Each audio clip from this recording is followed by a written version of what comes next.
Welcome to Taiwan Headlines, news that impacts Taiwan's future. I'm Donovan Smith.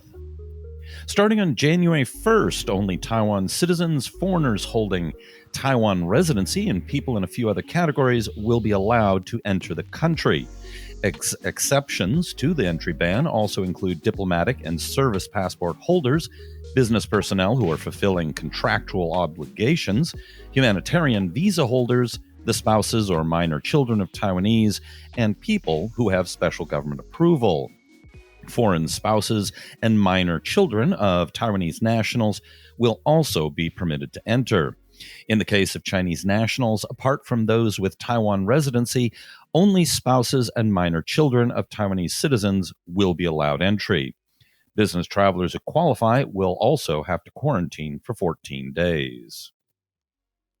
A Taiwanese teenager who returned from the United Kingdom on Sunday has been confirmed to be infected with a new variant of the COVID-19 virus that was detected in the UK. According to a My Formosa poll, Premier Su Tseng-chang's disapproval rating has edged above his approval rating for the first time. 49.3% of respondents disapproved of his administration, compared to the 46.8% that approved. The DPP Legislative Caucus has voted to fine and suspend 3 lawmakers who defied the party last week by abstaining on a series of votes related to the importation of meat containing traces of ractopamine from the U.S. The 3 were fined $30,000 each and suspended from running for committee membership or party leadership positions for a period of 3 years. They have 3 days to appeal the decision, but at least 2 have said they'll accept the punishment. The Legislative Yuan on Wednesday passed a series of measures aimed at curbing speculation in the real estate market. It requires the public disclosure of the price and full address of all real estate transactions, instead of just the neighborhood.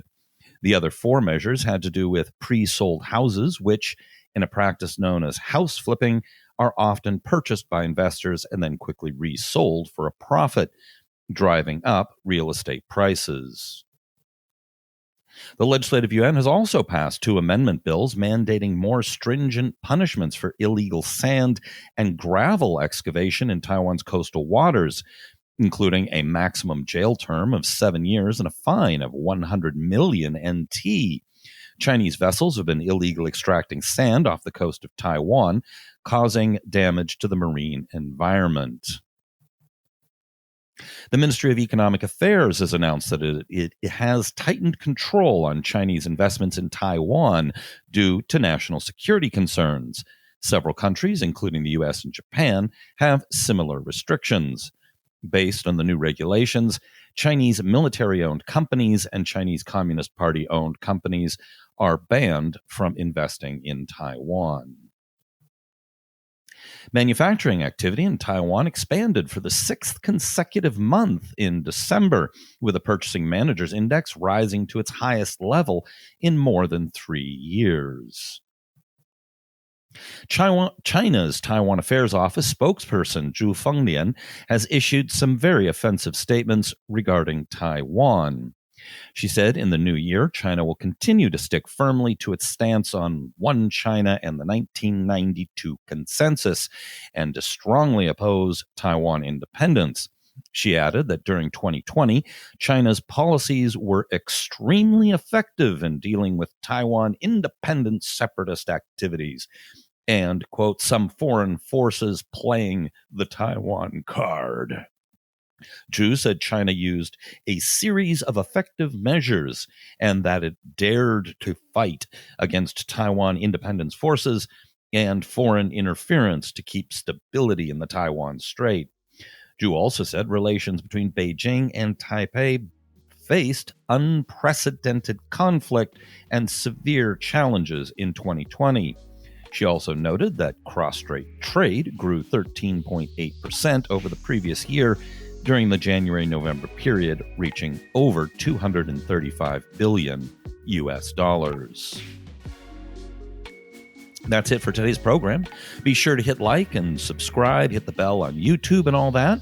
And if you can afford it, please become a patron of ours on Patreon. It really helps the Taiwan Report project. This has been brought to you by the Taiwan Report. For more content like this, become our patron at report.tw. 还有就是那个台湾狗啦，最喜欢我的台湾狗了。